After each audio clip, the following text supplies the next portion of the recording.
Bien, ce matin on va parler d'un travail en cours, l'évolution de l'ENT de l'Université de Rennes.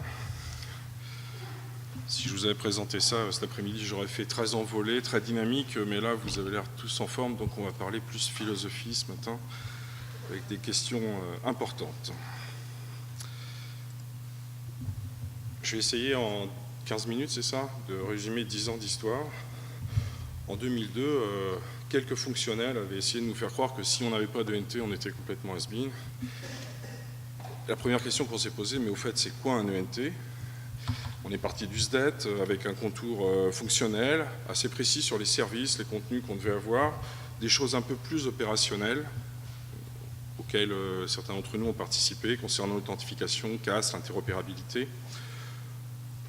Bon, pratiquement, on s'est demandé c'est quoi un ENT, et si on se repose ces questions aujourd'hui, c'est parce qu'on a vraiment avancé en 10 ans.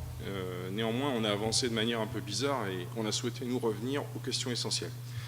Quoi mettre dedans? Des services, des informations, pour qui? Les étudiants, les personnels, ça c'est assez acté, avec certains publics connexes, les anciens, éventuellement des retraités, des lecteurs, bon, ça pas de problème. À l'époque, la question, c'est est-ce que ça va marcher? Parce que ceux qui ont commencé le projet en 2002, c'était pas évident. Bon, évidemment, Alain Mayer racontait dès 2001 que de toute façon, ça marcherait.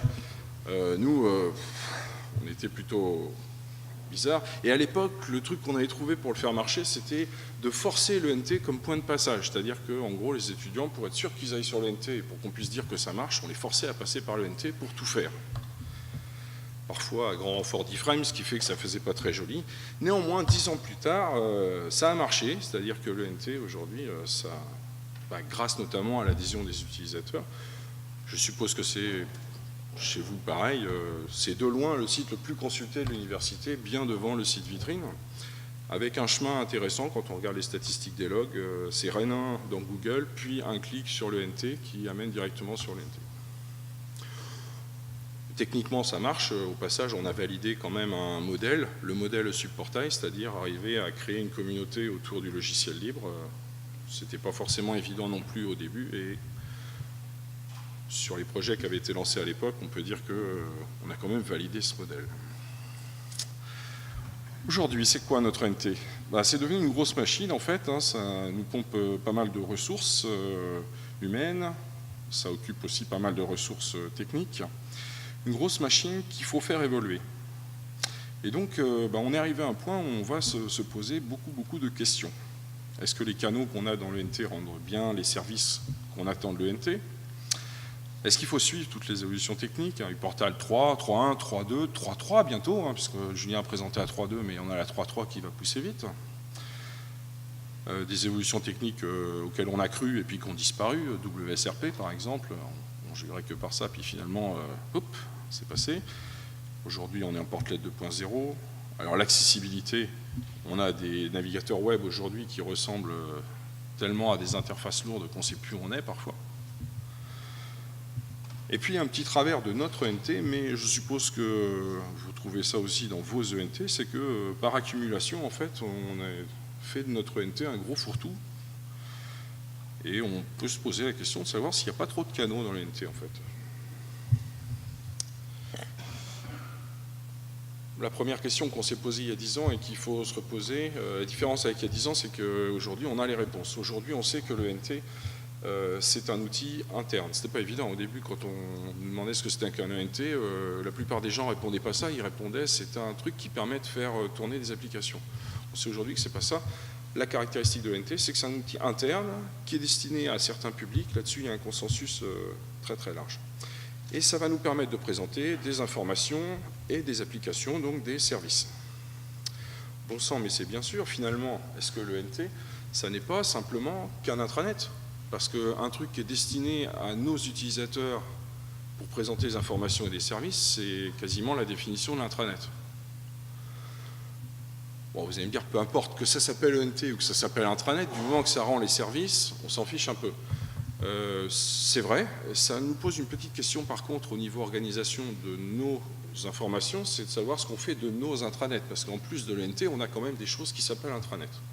Donc ça, c'est une question quand même à laquelle il va falloir répondre.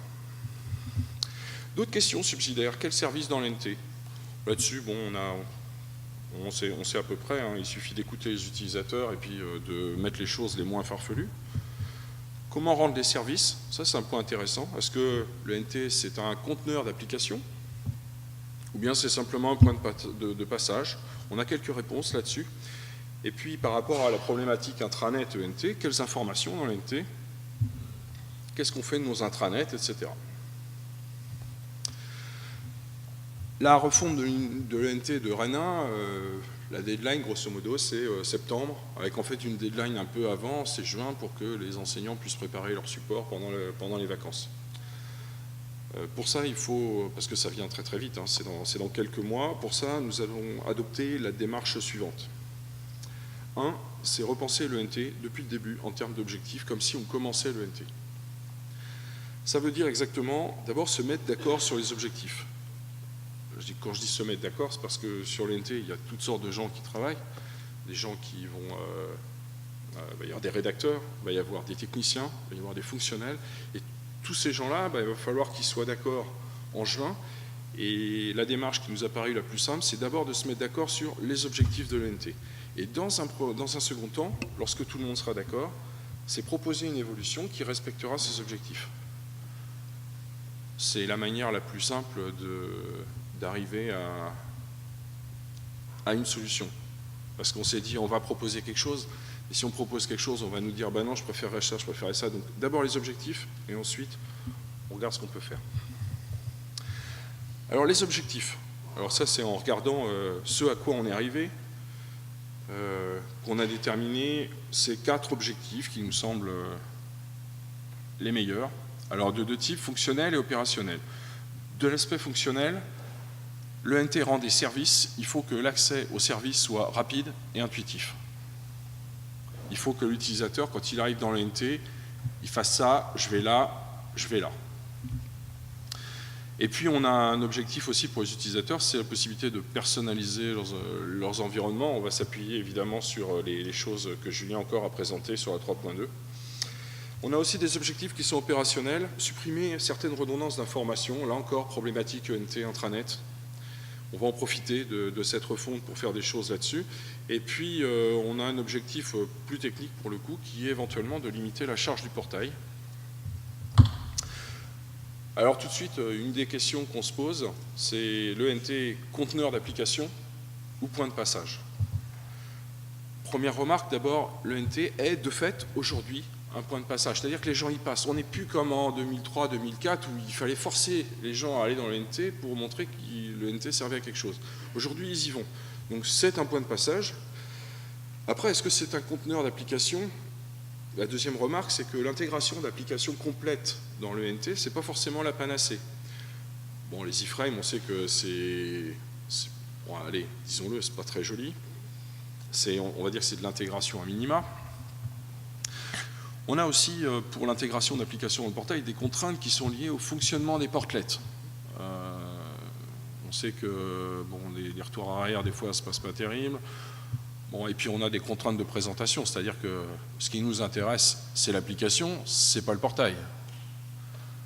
Pour ceux qui ont fait tourner des grosses applications dans le portail, vous avez tout un bandeau, plein de choses autour qui servent, à vrai dire, à habiller, d'accord, mais on n'est pas là pour ça, quoi. Et on perd en lisibilité. La solution qu'on a choisie, nous, qu'on va proposer au niveau de Rennes 1, c'est de vraiment limiter les applications qui sont dedans.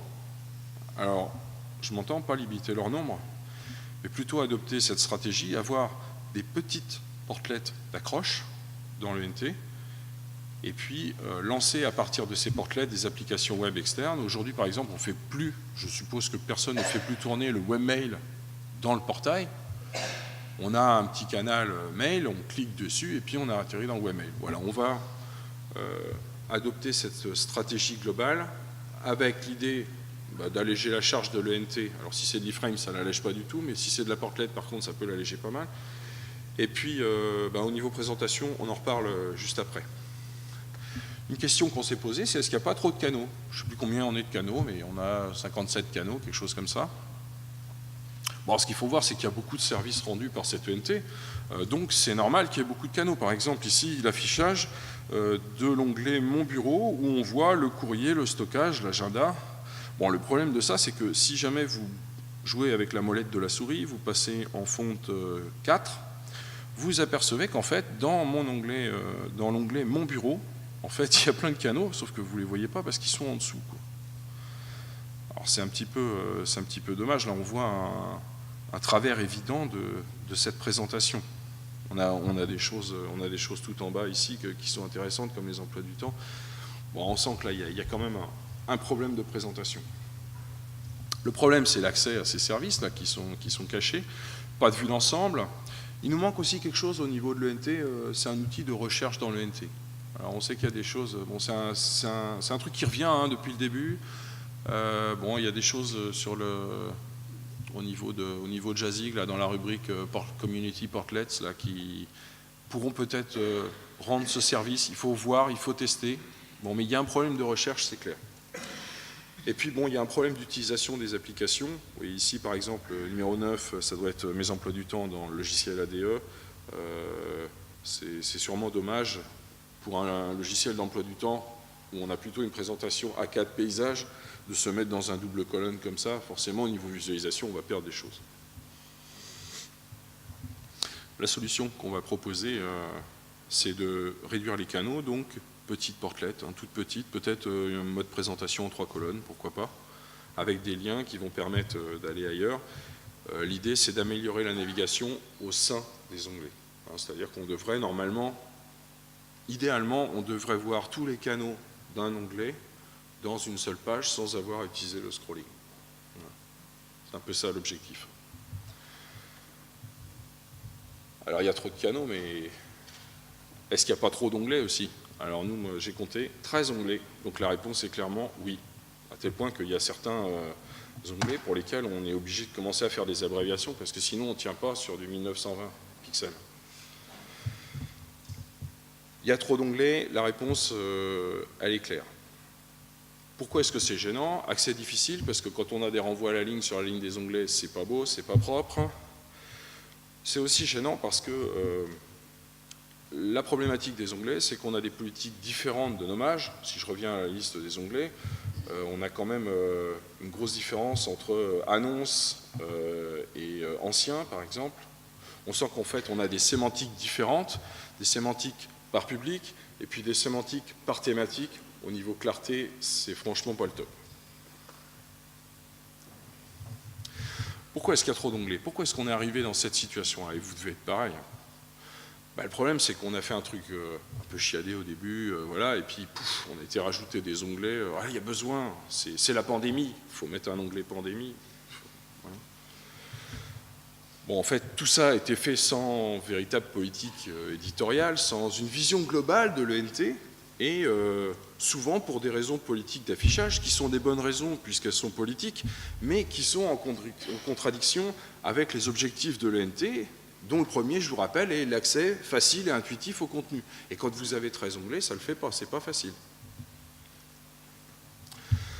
Alors comment réduire le nombre d'onglets? Comprendre sans se fâcher avec personne. L'idée, c'est de proposer une sémantique unique des onglets. C'est-à-dire qu'on va, nous, ce qu'on va proposer, c'est d'abandonner les onglets par type de public pour passer à une sémantique unique qui est celle par thématique. La conséquence de ça, c'est qu'on espère à terme avoir le même affichage quel que soit le public, en fait, rentrant dans l'ENT. Et puis la conséquence, c'est a priori une recherche plus aisée des contenus. Les premières maquettes qu'on a fait montrent que c'est quand même plus facile d'y arriver comme ça. Alors la présentation envisagée, en fait, s'appuierait sur ces onglets-là, finalement. Donc c'est vraiment par thématique de canaux. Normalement, on devrait, pour n'importe quoi qu'on recherche dans l'ENT, trouver assez vite de quelle rubrique ça va dépendre. Comment est-ce qu'on va faire, par exemple, pour un onglet syndicat qui est arrivé? Ce qu'on va proposer, c'est d'intégrer ces onglets par public dans le reste. Par exemple, les actualités syndicales, c'est quoi? C'est des actualités. Donc, les gens qui vont chercher les actualités syndicales, ils vont les voir naturellement dans Actualités. La liste des syndicats de Rennes 1, par exemple, on imagine bien que c'est dans la vie de l'établissement qu'on va le trouver, puis les annuaires, on a déjà un onglet annuaire, donc on va rajouter ça là, par exemple. Voilà. Bon, c'est ça qu'on va proposer, hein, après, je pense qu'il va y avoir quelques négociations entre tous les gens qui ont demandé des onglets, etc. C'est pour ça que, si vous repensez au début de la présentation, le plus important, c'est d'abord de se mettre d'accord sur les objectifs. Ensuite, quand tout le monde sera d'accord, si tout le monde est d'accord sur les objectifs qu'on propose, il n'y a pas 36 manières d'y arriver. De cette manière-là, on va réduire le nombre, on va arriver à 9 onglets, ce qui est un petit peu plus limité que 13. Et surtout, on va avoir probablement quelque chose qui sera assez figé, on n'aura pas besoin de rajouter des onglets par-dessus.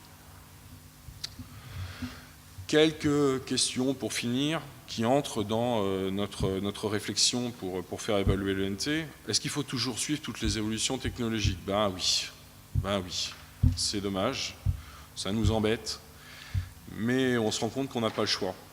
Alors, ce qui va nous embêter, c'est quoi? C'est qu'il va falloir réécrire certains canaux custom, ceux qui sont basés sur les e-channels, qui datent de uPortal 2. quelque chose, 2.4 au moins. Et puis il va y avoir une petite adaptation de la couche présentation. Bon, ce qu'on espère, je ne veux pas faire le bougon, hein, ce qu'on espère, c'est qu'on va obtenir quelque chose de mieux. Ce qu'on a vu sur la version 3.2 est vraiment une évolution en termes d'ergonomie pour les utilisateurs, donc l'investissement vaut vraiment le coup d'être fait. Ça veut dire aussi que l'évolution de l'ENT, c'est vraiment un projet en soi, et c'est un projet qui est vraiment sur la durée, parce qu'on a la 3.2 qui arrive, mais on aura la 3.3, et puis ça m'étonnerait que les gars là-bas ne soient pas déjà en train de penser à uPortal 4 même. Il faudra y passer. Voilà. Une des questions tout à l'heure, c'était est-ce que les canaux rendent bien les services qu'on en attend? Globalement, oui, parce qu'on a su évoluer au niveau des contenus pour répondre aux attentes des utilisateurs. Néanmoins, il y a certains canaux qu'on va devoir améliorer. On a besoin notamment d'un lanceur d'applications. Vous avez certainement ça dans un coin de votre ENT, un canal qui vous permet de lancer des applications. Ce qui nous embête un peu, c'est que la présentation de ce canal-là devrait dépendre du profil des utilisateurs pour leur présenter que les applications qu'ils ont le droit de lancer. On est en train de réfléchir à ça. Sans doute qu'il y aura un petit développement ou l'adaptation d'un développement qui existe pour rajouter en fait dans l'édition du contenu du canal des propriétés qui permettront de s'appuyer sur des droits d'accès pour présenter ou pas les... Bon, à voir, mais on sait qu'il y a certainement un petit développement à faire ici. Évidemment, si c'est un développement qui se fait sur Rennes 1, il sera dans l'incubateur. Quid de l'accessibilité? On en parle beaucoup de l'accessibilité. Au niveau des smartphones, on en parle beaucoup. Ne voyez aucune malice dans la remarque s'il y avait autant de malvoyants que de téléphones portables. Mais c'est vrai que l'accessibilité, on en parle surtout pour les portables. Ceux qui ont eu affaire à des utilisateurs mal ou non-voyants et à leur détresse devant les outils qu'on a mis des années à développer, savent qu'il y a un vrai problème avec ce handicap particulier. Et c'est malheureux, mais il faut reconnaître qu'on a fait l'effort d'accessibilité pour les smartphones parce que tout le monde a un smartphone et on ne l'a pas fait pour les non-voyants parce qu'il n'y en a pas assez. Après, jusqu'à maintenant, par rapport à l'accessibilité, on a eu une approche essentiellement technique. C'est-à-dire que la question qui se pose, c'est comment est-ce qu'on fait pour rendre le service à ces publics avec des handicaps particuliers? La réponse, elle a toujours été pour l'instant technique, c'est tu vas trouver la feuille de style qui va faire que ça va, est-ce que tu vas faire en sorte de faire des images avec des haltes, des trucs comme ça? Et puis la technique, ça a été jusqu'à, j'ai des machins qui sont basés sur Lynx et puis qui renvoient sur une tablette comme ça, avec des petits caoutchoucs, on peut renvoyer du braille. La réponse technique uniquement pour l'instant. On peut se poser la question autrement. Est-ce que les applications, d'abord, ont toute vocation à être 100% accessibles? Et est-ce qu'elles le peuvent? Parce qu'il y a certaines applications, pour les rendre vraiment accessibles, regardez les applications webmail par exemple, c'est des usines à gaz à base de JavaScript, est-ce qu'on pourra le faire? Moi je crois pas. Je crois pas. Alors c'est un parallèle, on en discutait avec Raymond il n'y a pas très longtemps. Aujourd'hui en fait l'approche, il faut arrêter d'avoir cette approche technique, parce qu'en plus on n'y arrive pas. Force est de constater qu'on n'y arrive pas. On a fait un gros effort pour les mobiles, parce qu'il y a des millions de mobiles. Donc là, on a réussi à faire des choses. Pour la non-voyance, on n'a rien réussi du tout. Hein. C'est pour ça que l'approche aujourd'hui, il faut arrêter de la concevoir uniquement technique, mais comportementale. Un parallèle avec ça, qu'on retrouve dans les établissements publics, qui ont aussi des normes d'accessibilité. En gros, tous les services doivent être rendus à tous les publics. Les gens qui sont en chaise roulante, par exemple, on doit leur rendre tous les services. Si vous avez un établissement public qui est sur 3 étages, la manière de rendre le service, c'est pas forcément d'installer un ascenseur et de faire des couloirs d'1,20 m partout. La solution pour rendre le service, c'est d'avoir une salle au rez-de-chaussée qui pourra servir à tout et qui sera accessible donc de cette manière-là. Ben là, c'est pareil. L'approche comportementale, on peut certainement la concevoir aussi dans le monde de l'informatique. Par exemple, en faisant en sorte que le helpdesk ne s'accède pas forcément par l'application helpdesk, mais qu'il y ait un guichet éventuellement téléphonique, auquel même les non-voyants auront accès et pourront dialoguer avec quelqu'un. Voilà ce que je veux dire. Entre mettre à disposition pour une entité de quelques milliers de personnes, quelqu'un qui fera ce guichet et passer 1 an de développement et en plus pas forcément y arriver derrière, il faut voir, mais bon, on a vraiment évolué sur l'accessibilité et tant mieux, parce que le service rendu est meilleur. Quelle personnalisation? Pourquoi faire? Il faut que les utilisateurs puissent choisir leurs onglets. Il faut aussi qu'on puisse pouvoir les contraindre à leur garder certains onglets. Il faut qu'ils puissent choisir leurs canaux. Tiens, ça fait penser qu'il faut repenser la nomenclature de présentation des canaux, parce que là, c'est un gros fourre-tout aussi. Il faut qu'ils puissent choisir l'emplacement de leurs canaux. On se pose quelques questions sur le fait qu'ils puissent choisir leur thème ou pas. Je pense que quand on aura un bon thème qui rendra ce qu'on veut faire, on sera déjà content avec. Et peut-être que pour montrer qu'on sait aussi présenter le choix du thème, on fera un thème moche, vert, qu'on appellera Hulk, que les utilisateurs pourront mettre une fois et puis ils reviendront au thème normal. Et comme ça, on dira « Yes, I can ». Comment est-ce qu'on va faire une fois qu'on aura pris ces bonnes résolutions pour faire en sorte que ça ne reparte pas, parce qu'au début, notre NT était très bien présenté et tout, et puis il a dérivé. Ben, l'idée, c'est en même temps de mettre en place des règles d'évolution, et ces règles, elles sont très simples, c'est simplement respecter les objectifs qu'on va se fixer. C'est très bête, mais il faudra le mettre quelque part. Attention, comment est-ce qu'on fait évoluer ce truc-là? Grosse question, les informations en NT. On a surtout parlé des services pour l'instant, quelles informations? On n'a pas, à vrai dire, de réponse là-dessus, parce que nous aussi, on a quelques intranets pour les personnels, pour les étudiants, et puis on reprend ces informations-là avec quelques redondances parfois. On n'a pas fini, je vous ai dit, c'est un travail en cours. Ce qui est certain, c'est qu'il va falloir définir, à un moment ou à un autre, une politique éditoriale claire, précise et complète surtout. Et cette question, malheureusement, n'est pas propre à l'ENT, elle est propre au monde du web. Voilà, donc ça, c'est encore un petit peu flou pour nous, mais on sait qu'il y a une partie de réflexion importante à avoir à ce niveau-là. Voilà. Comme vous voyez, c'était un petit peu dans tous les sens. Donc, pour finir philosophiquement, je vous ai mis quelques proverbes chinois. Donc, dédicace à Mylène, c'est une traduction Google, donc il y a sûrement quelques fautes. Néanmoins, c'est pour aider ceux qui sont dans cette même démarche de migration de leur ENT vers quelque chose. On s'est rendu compte que si on fonce tête baissée, on ne va pas y arriver, et donc il faut se calmer au début, bien réfléchir, se poser les bonnes questions, y répondre, les faire accepter, les bonnes réponses, et ensuite avancer. Voilà, merci.